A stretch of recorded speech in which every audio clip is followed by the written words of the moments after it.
Hi guys. അപ്പോൾ ഇന്ന് അടുക്കള ഭരണം എൻ്റെ വകയാണ്. അപ്പോൾ ഇന്നത്തെ ഫുഡും കാര്യങ്ങളൊക്കെ എൻ്റെതാണ്.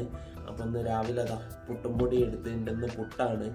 അപ്പോൾ ഞാൻ ഉണ്ടാക്കിയാൽ എങ്ങനെ പുട്ടന്നെ ആവുമോ നോക്കാം. ഇതിലേക്ക് ഇടാൻ വേണ്ടിയിട്ട് തേങ്ങ ഇടാം.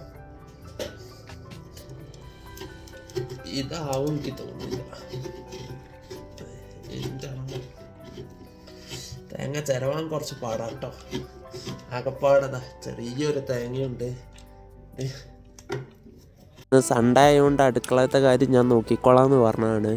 അപ്പോൾ എനിക്കൊന്ന് അറിയണം തോന്നി അടുക്കളയിൽ ഇങ്ങനെ ഭക്ഷണം ഞാൻ കഴിക്കല്ലാണ്ട് ഇതുവരെ ഉണ്ടാക്കിയില്ല. പുട്ടൊക്കെ ഫസ്റ്റ് ടൈമാണ് കേട്ടോ ഉണ്ടാക്കുന്നത്. ആകപ്പാടെ നമുക്ക് ചോറ് വെക്കാനറിയാം, ചായ ഉണ്ടാക്കാനറിയാം, പിന്നെ മുട്ട പൊരിക്കാനറിയാം.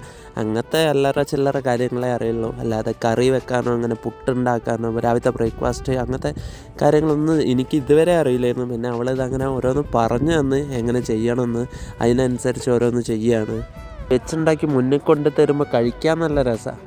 പക്ഷേ നമ്മൾ വിചാരിക്കും വീട്ടിലിപ്പോൾ എന്താ പണി, പെണ്ണുങ്ങൾക്ക് വെറും അടുക്കളയിലെ കാര്യം നോക്കി നടന്നാൽ മതി, വീട്ടിലെ കാര്യം നോക്കി നടന്നാൽ മതി, ബാക്കിയൊക്കെ നമ്മളെല്ലാം ഇങ്ങനെ അധ്വാനിച്ച് കൊണ്ടുവരണം അങ്ങനെയൊക്കെ ചിന്തിക്കും. പക്ഷെ നമ്മളിതാ ഒരു ദിവസം വീട്ടിലെ കാര്യം ചെയ്ത് നോക്കുമ്പോഴേ അതിൻ്റെ ബുദ്ധിമുട്ട് മനസ്സിലാവുള്ളൂ, എത്രത്തോളം അതിന് എഫേർട്ട് എടുക്കണമെന്ന്.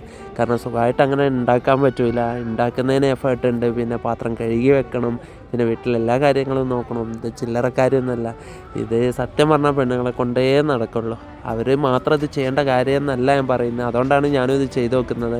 ആണുങ്ങളും കൂടെ അറിഞ്ഞിരിക്കും വേണം, ഇടയ്ക്കൊക്കെ ഇങ്ങനെ ചെയ്യും വേണം വീട്ടിലെ കാര്യം. എന്നാലേ ഉള്ളൂ ഇതിൻ്റെ നമുക്ക് മുഴുവൻ എഫേർട്ടും മനസ്സിലാവുള്ളൂ. പക്ഷെ നമുക്ക് അവർ ചെയ്യുമ്പോൾ ഇത്ര സുഖമാണോ, അല്ലെങ്കിൽ വേറെ പണിയൊന്നും ഇല്ലേ, ഇത്രയേ ഉള്ളൂ എന്നൊക്കെ വിചാരിക്കാൻ സുഖമാണ്. പക്ഷെ അതെപ്പോഴും നമ്മൾ ചെയ്ത് നോക്കുമ്പോഴേ ഉള്ളൂ അതിൻ്റെ കഷ്ടപ്പാട് മനസ്സിലാവുള്ളൂ. അങ്ങനെ നമ്മുടെ പുട്ട് റെഡി ആയിട്ടുണ്ട് കേട്ടോ. ഈ പുട്ട് എങ്ങനെ ഉണ്ടെന്ന് നോക്കാം.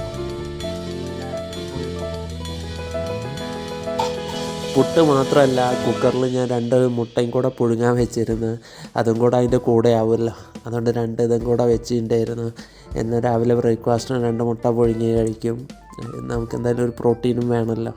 അത് നല്ല ചൂടായതുകൊണ്ട് അതിൽ കുറച്ച് ഐസ് വാട്ടർ ഒഴിച്ചു കൊടുത്താൽ പെട്ടെന്ന് നമുക്ക് പൊളിച്ചെടുക്കാൻ പറ്റും. പുട്ട്, പിന്നെ മുട്ട, പഴം എല്ലാം ഉണ്ട്. പിന്നെ കട്ടനാട്ടോ. ഞങ്ങൾ ഇത് 2 കൂടെയുള്ള പുട്ടാട്ടോ. ഞങ്ങൾ ഇത്രയും കഴിക്കലുള്ളൂ.